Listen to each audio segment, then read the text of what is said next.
दोस्तों एग्ज़ाम में इस टाइप का अगर क्वेश्चन आ जाए, ये क्वेश्चन है यहाँ पे, अलग से लिख देते हैं, रूट 0.441 इसके बटे हैं रूट में 0.625। तो आप इसे कैसे हल करेंगे? जिनका बेस कमज़ोर है वे ज़रूर देखें।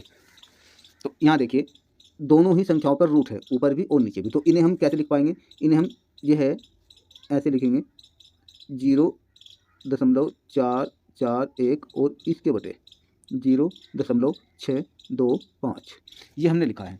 इस प्रकार से हम लिख सकते हैं। अब जो है देखिए, दोनों ही संख्याओं पर दशमलव 3 अंक पे है, यानी इसमें भी 3 अंक है और इसमें भी 3 अंक है। 3 अंक पर ही दशमलव है, इसमें भी 3 अंक पर दशमलव। तो ये क्या हो जाएंगे, जब समान अंकों पे यहाँ पे दशमलव है तो ये दशमलव भी 0 भी इसमें से कट जाएगी। ऊपर रहेगा 441, नीचे रहेगा 625। तो ये आ गया यहाँ पे, मैं यहाँ लिख देता हूँ, ये पे यहाँ देखिए आप 441 बटे 625। अब यहाँ देखिए 441 का वर्गमूल क्या है? 441 का वर्गमूल है 21, इसके बटे 625 का वर्गमूल कितना है? 625 का वर्गमूल है 25। अब ये 21 बटे 25 आ गया। तो 21 बटे 25 का अर्थ क्या है? 21 को 25 से भाग करना है। 25 ज़्यादा है, 21 कम है। तो ऐसी कंडीशन में क्या करेंगे? ऐसी कंडीशन में हम 0 दशमलव लगा करके 21 के नीचे एक 0 लगा लेंगे। कितना हो गया? 210 हो गया। ठीक है, फिर यहाँ पे 210 को 25 से भाग करो, 25 अठे 200, 8 बार पारा चला। अब 210 में से 200 गए, कितने बच गए? 10। अब एक 10 बचा, 25 ज़्यादा, तो फिर एक शून्य और लगा लीजिए। कितना हो गया? 100 हो गया। 25 पे 100, 25 का 100 पे पारा कितनी बार चलेगा? 4 बार। 25 का 100, तो ये होगा 0.84। तो ऑप्शन होगा सी। तो यहाँ पे अब जो है कुछ ऐसे भी हैं जिन्हें 441 का वर्गमूल निकालने का नहीं पता, या 641 का वर्गमूल निकालने का नहीं पता, या 21 को 25 से भाग देने का भी नहीं पता। तो कोई बात नहीं, आप जो है हमारे साथ बने रहिए। ये अलग अलग हम आपको ये भी करके दिखा देते हैं कि आप कैसे कर पाएंगे। यहाँ तक आशा करते हैं आपको यहाँ तक समझ आ गया होगा। अब नेक्स्ट देखिए 441 का आप वर्गमूल कैसे निकालेंगे। आप जो है दो तरीके हैं, एक तो जो है यहाँ भाग विधि द्वारा, एक अभाज्य गुणनखंड विधि द्वारा। यहाँ लिख लीजिए आप 441 लिखा। फिर हम क्या करेंगे, इनके आप जोड़े बना लीजिए। जोड़े नीचे से बनाइए। यहाँ पे दो संख्याओं का एक जोड़ा बन गया, ये अकेला रह गया 4। अब हम इस पर ऐसे रेखा खींच लेते हैं। ठीक है, अब 4 पे एक ऐसी संख्या लो जिसकी उसी में गुणा करके 4 आ जाए। 4 से ज़्यादा नहीं हो, 4 से कम तो बेशक रह जाए। अगर मान लिया हम 1 ले, 1 की गुणा 1 में ही करें तो 1 हो जाएगा, बहुत कम है। फिर हम 2 लेंगे, 2 में 2 की गुणा ही करो, कितना हो जाएगा? 4। तो यहाँ एक ऐसी संख्या क्या हुई? 2 है, तो 2 तो हमने रखा ऊपर। ये चलो मैं यहाँ लिख देता हूँ अलग से, मान लीजिए आप ये यहाँ ऊपर है। ठीक है, यहाँ मान लीजिए ये, तो यहाँ 2, यानी यहाँ लिखा हमने 2। ठीक है, 2 की गुणा 2 में तो कितना हो जाएगा? ये हो जाएगा 4। यहाँ तो कोई दिक्कत है। अब इसके बाद यहाँ देखिए ऊपर हमने संख्या क्या रखी थी? 2। या तो इस 2 का दोगुना कर दो, या ये जो 2 है इसमें 2 और जोड़ दो। कितना हो गया? 4 हो गया। कितना हो गया? 4। अब क्या करेंगे हम? अब जो है ये जो हमारे पास 41 बचा है, ये पूरा का पूरा एक जोड़ा उतार लें संख्याओं का। यहाँ तो कोई दिक्कत है। अब यहाँ हमारा हो गया 4, यहाँ 41। तो यहाँ 4 के नीचे एक ऐसा अंक रखना है, जो भी हम यहाँ अंक रखेंगे उसकी इसी में गुणा करेंगे, और गुणा करके ये 41 आना चाहिए।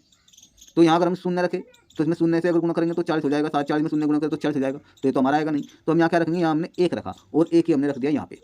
ठीक है, अब ये होगा 41। 41 में इस 1 की गुणा कर दो, कितना हो जाएगा? 41 से कम 41 हो जाएगा। ठीक है, तो यहाँ पे हमारी संख्या कितनी आई है? 21 आई है। तो 441 का जो वर्गमूल है वो हो गया 21। ऐसे ही आप 625 का निकाल देंगे। 625 का भी आप ऐसे ही निकालेंगे। देखिए यहाँ पे क्या होगा? 625 यानी 25 का एक जोड़ा तो ये हो गया दोनों संख्याओं का, और 6 अकेला रह जाता है इसमें। ठीक है, तो यहाँ पे एक ऐसा अंक लो जिसकी उसी में गुणा करके या तो 6 आ जाए, या जो है 6 से कम हो, लेकिन ज़्यादा नहीं होना चाहिए। ऐसा क्या है? 2 है, अगर 2 की गुणा 2 में ही करो कितना हो जाएगा? 4। अगर 3 है, 3 की गुणा 3 में करो कितना हो जाएगा? 9 हो जाएगा।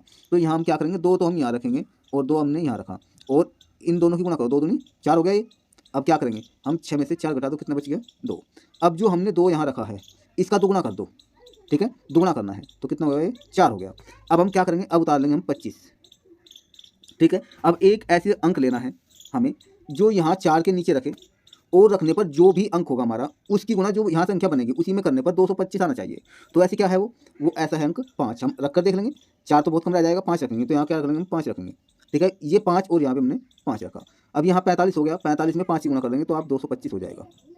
ठीक है, तो इस प्रकार 625 का वर्गमूल कितना हो गया? 25 हो गया। तो ये इस प्रकार आप जो है वर्गमूल निकाल सकते हैं। अब बात करते हैं कि भाग दे करके 0.84 कैसे आया। ठीक है, तो 0.84 कैसे आया ये देखिए आप हमारे साथ।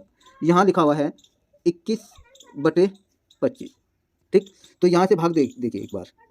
यहाँ लिखो आप 25 और यहाँ लिखो 21। 21 को जो है हम 0.0 भी लिख सकते हैं, पूरा 0.0 भी लिख सकते हैं, और इसके बाद में अनंत जीरो है, अनंत। कितनी ही जीरो लगा लो, ना तो कोई दिक्कत है। अब भाग, मान इसका 21 ही रहेगा। अब 25 से 21 को भाग देना है। ये 21 क्या है हमारा, कम है, 25 ज़्यादा है। तो अब हम क्या करेंगे ऐसी कंडीशन में, 21 के बाद में पॉइंट जीरो है ना, तो यहाँ पॉइंट, यहाँ जीरो पॉइंट यहाँ ले लेंगे, ठीक है। अब हमारा ये 210 हो जाएगा, एक जीरो ले लेंगे, 210 हो गया, ये कोई दिक्कत यहाँ तक। फिर जो है 25 का पारा 210 पे चलाओ, 25 अठे 200, 25 अठे 200, बच गया कितना, 10 बच गया। अब पारा नहीं चलेगा 10 पे 25 का, तो एक जीरो ये उतार लीजिए, यहाँ 100 हो जाएगा। अब चला दें 25 चौका 100, तो इस प्रकार जो है आंसर आ जाएगा सी। तो ऐसे आप इन्हें हल कर सकते हैं। आशा करते हैं आपकी वीडियो अच्छी लगी होगी। यदि आपको वीडियो अच्छी लगे तो ज़्यादा से ज़्यादा लाइक करें और शेयर करें। फिर मिलते हैं नई वीडियो में कंटेंट के साथ। वीडियो को अंत तक देखने के लिए थैंक यू।